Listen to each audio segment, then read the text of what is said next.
Vamos voltar a conversar com Lena Guimarães sobre isso. Lena, essa decisão até que demorou para sair, né? Demorou muito, porque as aposentadorias são concedidas na Paraíba há muitos anos. A lei que caiu já foi uma lei de 2006 que tentou adequar a concessão do benefício à nova legislação brasileira, né? Então, em 2006, em dezembro de 2006, a Assembleia Legislativa promulgou uma emenda constitucional estabelecendo essa pensão vitalícia para ex-governador. Na realidade do Brasil de hoje, Hermes, é inadmissível que uma pessoa ganhe uma pensão vitalícia no salário do governador em exercício, né, por ter ocupado o cargo por qualquer período, né? Porque, por exemplo, o ex-governador Milton Cabral foi um governador tampão.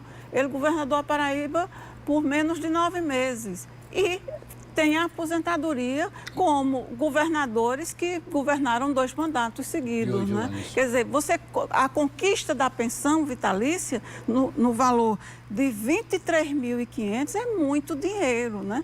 Para um estado como a Paraíba, só os ex-governadores, a despesa anual chegava a R$ 1,5 milhão, né? Milton Cabral nem sequer foi eleito pelo voto direto, Não, foi né? eleito pela Assembleia Legislativa de forma indireta, mas uma eleição legal, né? Claro. É indiscutível. Claro. Agora, discutível realmente era o benefício, né? Que foi declarado inconstitucional. A lei foi declarada inconstitucional, a lei deixou de existir. Como ela deixou de existir, o benefício também não pode ser mais pago, né? Verdade. E como você bem disse, não tem recurso, não cabe recurso. Isso, e pelas contas aí, uma economia mais ou menos de R$ 1,5 milhão, levando... Só com os ex-governadores, sem falar a pensão de viúvas de governador, né? De ex-governador, que são 6. Né? Cabe agora aplicar bem esses recursos, né? R$ 1,5 milhão a mais para aplicar. Com certeza vão fazer um bem danado, ou na saúde ou na segurança pública, né? Que é onde a gente precisa. Olha, e por falar em gestão, né? O governador eleito João Azevedo promete imprimir uma marca própria na sua gestão a partir de janeiro. Claro que ele vai ouvir o atual governador Ricardo Coutinho, mas Azevedo deixou claro que irá aproveitar apenas alguns nomes da atual equipe. Lena, já se fala em algumas mexidas nessas áreas, né? Em áreas que ele quer deixar a marca dele, João Azevedo. Eu não queria estar no lugar de João Azevedo, porque ele faz parte, né, do colegiado Girassol, né, há mais de 13 anos, né?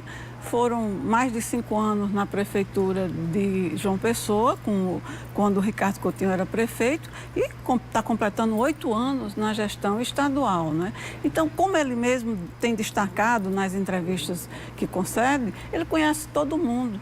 Ele sabe de que cada pessoa, né, é capaz e do que não é capaz, né? E conviveu com essas pessoas nesses mais de 13 anos. Né? Então, vai ser difícil, não vai ser fácil de jeito nenhum fazer substituições, né? Mas, como você disse, ele quer personalizar o governo. Agora, se tem uma pessoa que é unanimidade entre a classe política, né? Porque João, ele não está liberando nada. Ele disse que só vai pensar nos nomes e começar a divulgar os nomes em novembro. Quer dizer, vai esperar o fim das eleições, o segundo turno das eleições, para começar a anunciar os nomes, que fará isso via rede social, né? Mas os aliados políticos, né, já têm uma bolsa de aposta, né? Surge o nome aí de Nonato Bandeira, por exemplo, que foi candidato a deputado, não obteve sucesso, é jornalista, tem um trânsito muito grande, tem um poder de articulação também muito grande internamente. Esse está na lista dos que estão com a setinha para cima, né? Que vão subir. Isso, que sobe no governo de João Azevedo. Assim, né, a maioria dos aliados com os quais eu conversei acham que Nonato é fortíssimo candidato a retornar à Secretaria de Comunicação do Estado, né? Mas eles dizem também que o homem forte do governo, o nome mais forte do governo, deve ser Waldisson Souza. Sim, claro. A pessoa que coordenou a campanha, que acompanhou João Azevedo, que convenceu políticos a apoiarem sua candidatura. Nonato também teve uma participação nesses contatos políticos, né? E que Walderson Souza vai, né, está no topo da lista dos que vão ter muito prestígio no governo de João Azevedo. Assim como 2 nomes que são também os queridinhos do governador Ricardo Coutinho, né? Que são técnicos. Nós hoje estamos falando só dos técnicos. Dos técnicos. Né? Que são Livânia Farias, né? E o Procurador-Geral do Estado, né? Gilberto Carneiro. Né? Eles podem, inclusive, ser remanejados, né?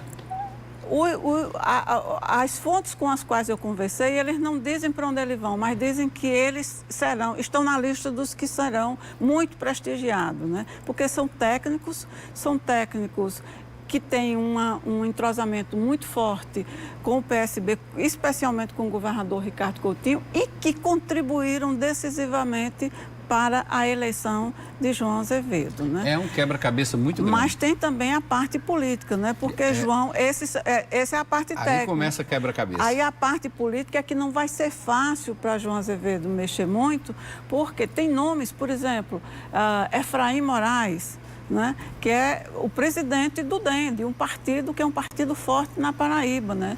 E tem a cota de Hugo Mota, do PRB, né?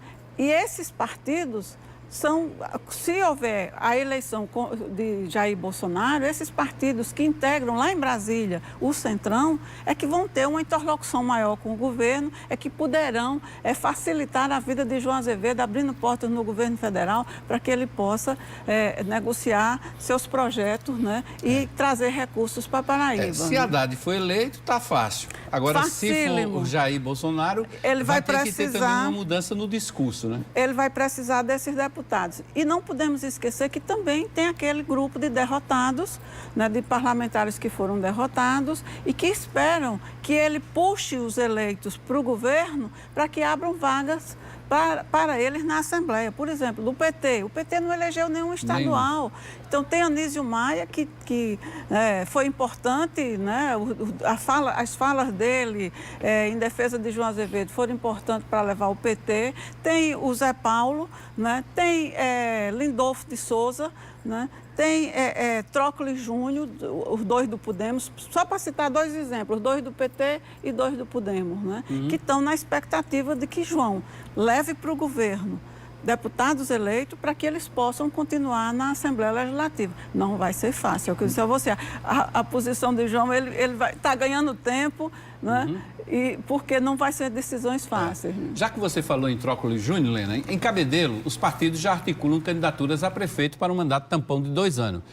Por que Trócoli Júnior? Porque Trócoli, que não foi eleito, pode ser, inclusive, indicado com a anuência de João Azevedo e do próprio Ricardo Coutinho para disputar esse cargo. Com a renúncia de Leto Viana, prefeito afastado por decisão judicial e preso acusado de crimes de improbidade administrativa, o cargo está em disputa e a classe política por lá desconfia que a decisão do prefeito afastado foi apenas uma manobra para fugir do julgamento em segunda instância. Pela ordem de sucessão, quem deveria assumir a prefeitura era o vice, Flávio Oliveira, do PRP, que morreu em julho deste ano após uma insuficiência cardiorrespiratória. O terceiro da lista é Vitor Hugo. Ele fica no mandato de prefeito por 90 dias até as novas eleições. Nada vai parar na cidade devido a novas eleições. Serviços, projetos, obras, nada vai mudar. Podem ficar tranquilos. Pelo contrário, nossos projetos vão continuar. A cidade está crescendo e desenvolvendo. Essa foi a missão dada por Deus e levaremos ela até o fim. Vitor Hugo é um dos pré-candidatos que pretendem disputar as eleições. Nomes como do deputado Trócoli Júnior, do deputado Arthur Filho, de Eneida Regis, mulher do ex-prefeito José Regis, e da atual presidente da Câmara Municipal de Cabedelo, Geusa Ribeiro, também surgem na disputa. Geusa disse ao Correio Debate que não é pré-candidata, e José Regis explicou que é muito cedo para dizer se a esposa entra na disputa. Quem também já se posicionou publicamente como pré-candidato à Prefeitura de Cabedelo foi o presidente municipal do PSOL, Marcos Patrício. O partido a nível estadual já nos lançou nosso nome, porque entendemos que o momento que Cabedelo precisa agora é o momento de virar essa página, né? A Operação Checkmate causou um abalo muito grande, né? Entendemos que ainda há resquício, né, desse grupo político dentro da prefeitura. Então, o momento para Cabedelo é uma oportunidade rara de a gente efetivamente completar essa limpeza política que a Polícia Federal e o GAECO fizeram em nossa cidade. Marcos Patrício foi o autor do pedido de impeachment contra o prefeito Leto Viana. Segundo ele, mesmo com a renúncia, o processo deve continuar. O Leto, com essa renúncia, tenta garantir os direitos dele, né? Os direitos políticos dele, mas a gente entende também que o processo de impeachment ele deve continuar normalmente, né? Porque uma cassação pelo impeachment, além de cassar o mandato do prefeito, também tira a inexigibilidade dele por 8 anos. E o PSDB, lá de Cabedelo, reuniu o diretório municipal e decidiu lançar a candidatura do vereador Janderson Brito a prefeito, nesse mandato aí tampão. O município deve realizar eleições complementares depois dessa renúncia que foi oficializada por Leto Viana, que é um prefeito afastado e preso. Deixa eu voltar a conversar aqui com Lena Guimarães sobre essa situação de Cabedelo. Essa renúncia, de certa forma, pegou a classe política de Cabedelo de surpresa. E a classe política por lá está desconfiada, né? Está desconfiada, né? Porque olha sem saber se houve, como denuncia o PSOL, né? Ou melhor, como suspeita o PSOL, um acordo entre o prefeito, né, que renunciou, o prefeito afastado, Leto Viana, e o prefeito em exercício, Vitor Hugo, né, para que Vitor Hugo fosse efetivado no cargo, né? Já que agora, no final do ano, o mandato de Vitor Hugo na Câmara termina, né? E a Câmara de Cabedelo poderia eleger um outro presidente e esse outro presidente era quem assumiria o cargo interinamente, porque o cargo de prefeito, né, interino, já que não existe mais vice, né, é ocupado pelo presidente da Câmara, seja ele quem for, né? A renúncia, ela obriga a convocação de eleições. E estando ele no cargo, né, com toda a visibilidade que a gestão concede a qualquer um, ele já teria um pontinho, né, à frente em relação aos seus adversários, né? Lena Guimarães, só para a gente mudar de assunto, hoje o deputado federal Rui Carneiro confirmou que deve fazer a transição no comando do PSDB paraibano. Ele disse que em fevereiro, quando ele assumir o mandato de deputado federal e Cássio Cunha Lima deixar o Senado, já que o senador não conseguiu a reeleição, Cássio é quem deve ser o novo presidente do diretório estadual do PSDB aqui na Paraíba. Cássio vai ter que trabalhar muito, vai remar para reconstruir esse partido no estado, né? Tem inclusive ameaças de prefeitos como Romero Rodrigues deixar a legenda. Isso, e um prefeito que não é só um prefeito da cidade dele, né, da terra dele, mas como é um primo dele, né, um parente, né, que pode deixar. Aliás, não é só o PSDB que está nessa situação, não. É a oposição toda da Paraíba que precisa fazer uma reflexão e precisa se reestruturar, né? Porque depois do resultado das urnas, se eles não fizerem esse trabalho, eles vão chegar numa situação desfavorável nas eleições de 2020, né? E convenhamos, fechadas as urnas deste ano, começa o debate sobre as eleições municipais. Por quê? Porque no ano da eleição só se discute a eleição. Então estaremos a um ano do ano da eleição, né? E os nomes já começam a ser colocados, né? Romero já está procurando um caminho próprio, não é? Porque quando viu a derrota da oposição, ele foi um dos poucos que levantou a cabeça, foi para a rua, né? Anunciou apoio a Jair Bolsonaro e disse: eu perdi ali, mas eu vou continuar aqui nessa luta, né? E está se viabilizando, né?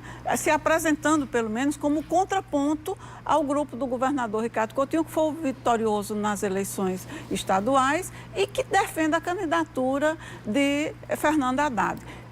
Hermes, a gente aprende em política que se o adversário está de um lado, né, a oposição tem que estar do outro. Porque não existe, poder não se divide, né? Exatamente. Poder não se divide. Então é estranho que a oposição da Paraíba, né, esteja ainda tão abalada, né?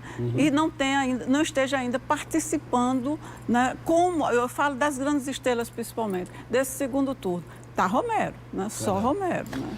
Lena Guimarães, obrigado pela presença mais uma vez, pelos comentários aqui. Bom final de semana para você e para Bom final de todos semana que pra estão você. nos ouvindo agora.